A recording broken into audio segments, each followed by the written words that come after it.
Olá, pessoal. Estamos aqui para a nossa aula de número 9. E a aula de hoje traz a ideia dos processos de troca de calor, os tipos de troca de calor, e hoje, especificamente, a troca de calor via condução. Sabemos que são três tipos os processos de troca de calor: condução, radiação térmica e convecção. Então, nós vamos, a partir de agora, frisar em cada um desses tipos com suas características e especificidades. A condução, ela tem uma característica muito importante, que você tem que a passagem de calor, ou seja, a energia térmica em trânsito, de partícula para partícula, sempre da mais enérgica para menos enérgica. Então, por exemplo, aqui nessa imagem embaixo, você está fornecendo calor a essa partícula.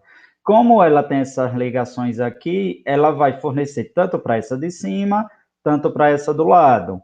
Essa do lado, por sua vez, para essa de cima e para essa do lado.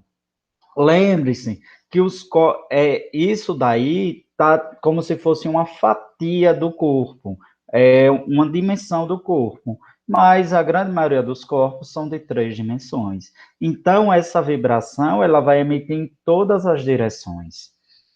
Por isso, nós temos que a condução ela é a passagem de energia. Você não tem que essa partícula vai sair do lugar dela, ela apenas vai passar energia para outro corpo.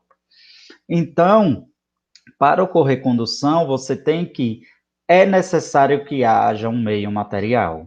Se não existir um meio material, como o caso do vácuo, não tem condução. Então, eu já digo a vocês o seguinte, que é muito importante vocês lembrarem uma situação.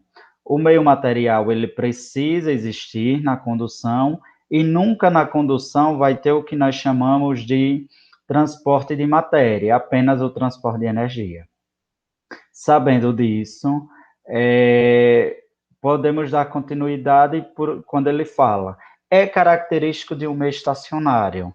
O que é um meio estacionário? É um meio em equilíbrio. Então, um sólido, ou, por exemplo, um gás contido a alta pressão dentro de um recipiente, onde não mude o seu volume de maneira nenhuma. Também pode ser considerado um meio estacionário. Então, eu quero que vocês lembrem, precisa de um meio material para se propagar, necessariamente não ocorre a movimentação da matéria, só tem a passagem de energia do corpo mais energético para o menos energético, do mais quente para o menos quente. Então, aqui nessa barra de ferro, olhem, você está fornecendo calor aqui nessa extremidade e ela vai se propagando até chegar lá na mão do cara. Por isso que uma colher esquenta quando você mexe uma comida no fogo, um material de ferro esquenta quando você mexe algo no fogo. Então, é bem claro, olha, você pode ver aqui do lado direito que você está tendo partículas mais energéticas, ou seja, elas se movimentam mais, dá para ver aqui. E nessa outra extremidade, é uma extremidade mais fria, que você tem aqui, olha, praticamente não se movimentam. Então, vai ter um fluxo de calor nesse sentido. Esse sentido aqui é como o calor vai se propagar.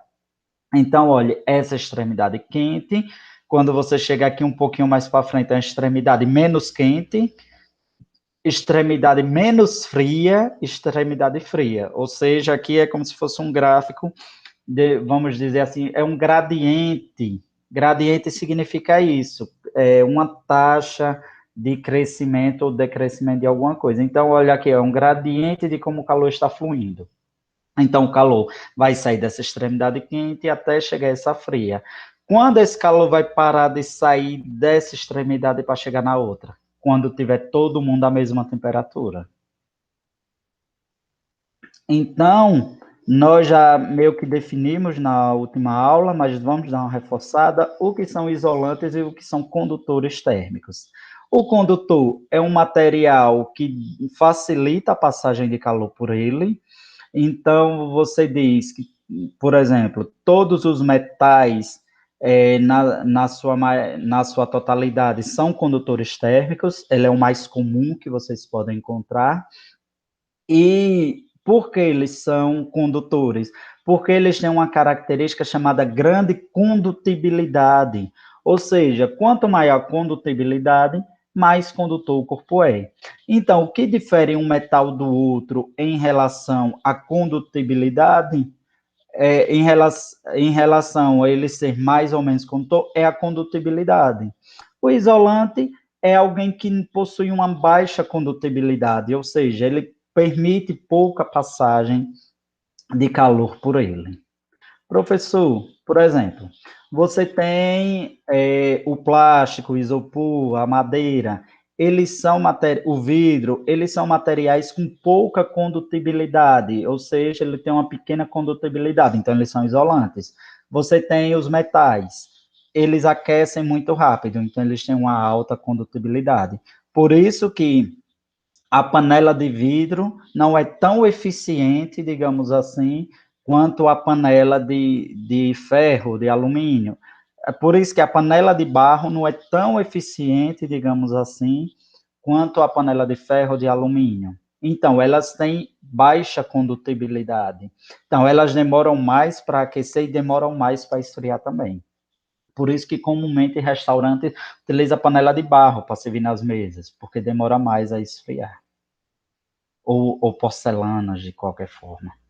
Então, você tem de definir uma característica muito importante, é o fluxo de calor. O fluxo de calor é a quantidade de calor que um sistema consegue transferir em um intervalo de tempo. Ou seja, quanto mais calor for em um intervalo de tempo, você tem que maior é o seu fluxo. Professor, por que eu tenho de saber isso? A quantidade de calor ela vai depender do tempo de emissão desse corpo. Então, nós já vimos lá que a quantidade de calor ela pode gerar algumas mudanças no corpo, como, por exemplo, a variação de sua temperatura. Então, essa nova característica, esse fluxo, simbolizado aí por essa letra, φ, ela vai ser igual a Q, que é a quantidade de calor transferido, sobre ΔT. Olha, não é temperatura, é tempo. Então, tempo em segundos. Geralmente, vocês encontram o fluxo de calor em calorias por segundo. Porém, você pode encontrar também joule por segundo, que é o que nós chamamos de watt. Então, para quantificar esse fluxo de calor, teve esse cara aí chamado Fourier, que criou a lei de Fourier. A lei de Fourier, ela diz o seguinte, você tem um reservatório quente e tem um reservatório frio, tipo dois sistemas a temperaturas diferentes, que estão separados por um material aqui, esse azulzinho mais claro, olha, pessoal. Por exemplo, aqui pode ser um metal, aqui pode ser uma madeira, aqui pode ser o que você quiser. Esse material, ele tem duas dimensões, então ele tem o que nós chamamos de uma largura, vai ser esse comprimento L. E o tamanho desse material aqui, o quanto ele está encostado aqui nas paredes, digamos assim, ele é a área. Então, você tem, olha, dois materiais, o reservatório quente e o reservatório frio, e aqui no meio você tem uma parede de um material qualquer. E essa espessura aqui da parede, ela é representada por D ou por L, você pode encontrar a fórmula com essas duas representações. E essa área aqui, olha, que esse reservatório está tocando aqui no corpo, e essa área que o reservatório está tocando aqui, vai ser esse A da conta. Então, geralmente, ele tem o mesmo tamanho dos dois lados, para permitir que o tanto que chegue seja eficiente a passagem de calor. Vezes 1K, que é a condutibilidade térmica. Então, por exemplo, se você tiver que esse material aqui do meio, nesse caso é papel, ele tem uma condutibilidade térmica. Se ele fosse um metal, ele teria outra condutibilidade térmica. E T1 e T2 é a diferença de temperatura entre esses dois caras. Então, essa é a lei de Fourier. Parece difícil, mas não é. Lembre-se, a lei de Fourier lhe dá o fluxo de calor. Então, se você quiser a quantidade de calor, você vai ter de multiplicar por o tempo. Lembre da fórmula lá do slide anterior. Então, quero que vocês entendam o principal de entender na lei de Fourier. A lei de Fourier, ela apresenta a dimensão, ela apresenta o fluxo de calor relacionando as dimensões de dois corpos em contatos. Ah, professor, então toda vez que eu ver um corpo tocando no outro, você tem que eu posso utilizar a lei de Fourier? Eu já digo a vocês, não. A lei de Fourier ela tem algumas condições. Por exemplo, os corpos devem ser de materiais homogêneos. Então, digamos assim, o corpo que eu coloquei aqui entre os dois em contato, ele obrigatoriamente ele tem de ser de um material puro. Como assim? Se você tem uma liga metálica de ferro com alumínio, não é um material puro, é uma substância composta. Você tem de ter, por exemplo, um material só ferro, só alumínio, só prata, só zinco, senão não dá certo a lei de Fourier. Então, a lei de Fourier ela serve para materiais homogêneos. Outra característica do material, não pode ser, digamos assim, mal dissolvido. Tem de ser uma substância homogênea, completa, bem dissolvida, que nem vocês veem lá em química. Então, é o seguinte, você tem um material, em qualquer ponto do material você tem que ter a mesma densidade, porque senão não dá certo. O valor desse coeficiente K, que nós vimos aqui nessa regra anterior, ele é alto para condutores muito bons. Então, quanto mais condutor, melhor. Ele é pequeno para maus condutores, os isolantes. E a diferença de temperatura entre esses dois corpos tem de ser constantes. Ah, professor, mas quase nunca se mantém constante. Por isso que essa lei tão difícil, ela não é utilizada no cotidiano. Por quê? Ela, na verdade, ela explica o funcionamento de algumas máquinas térmicas. Por isso, digamos assim, que o carro consegue detectar quando o fluxo de calor está muito alto e está dando superaquecimento e mostra lá no painel. Então, a lei de Fourier, ela tem uma grande aplicabilidade para máquinas térmicas. Então, olha aqui, metais, por exemplo, o alumínio tem uma taxa de 205. Então, você tem que, dentre os metais, o melhor condutor térmico é a prata. Então, a prata é o melhor condutor térmico. Aí você tem, por exemplo, panela é feita de alumínio. Professor, e por que faz a panela de alumínio e não de prata? Por causa do valor, por causa do valor. Ficaria muito caro fazer panela de prata. Mas, por exemplo, é muito comum você encontrar faqueiros de prata, por exemplo. Então, olha, já do outro lado, lá na extremidade, você tem um tijolo. Aqui, você tem nas mesmas proporções, não vamos nem olhar a unidade agora, a prata tem uma condutibilidade de 406. Já um tijolo de cerâmica, 0,15. O gelo, 1,6. O ar, 0,024. Aqui, ó, os gases ideais qualquer, tipo argônio, hélio, você tem que eles são 0,016, 0,14, o concreto, 0,8. Então, é tipo, a condutibilidade do material depende somente do material.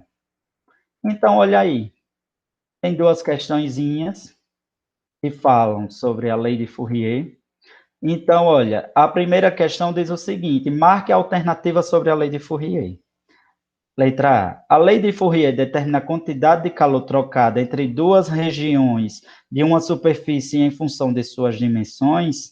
Olha, lembre lá, a lei de Fourier ela não trata a quantidade diretamente, ela trata o fluxo de calor.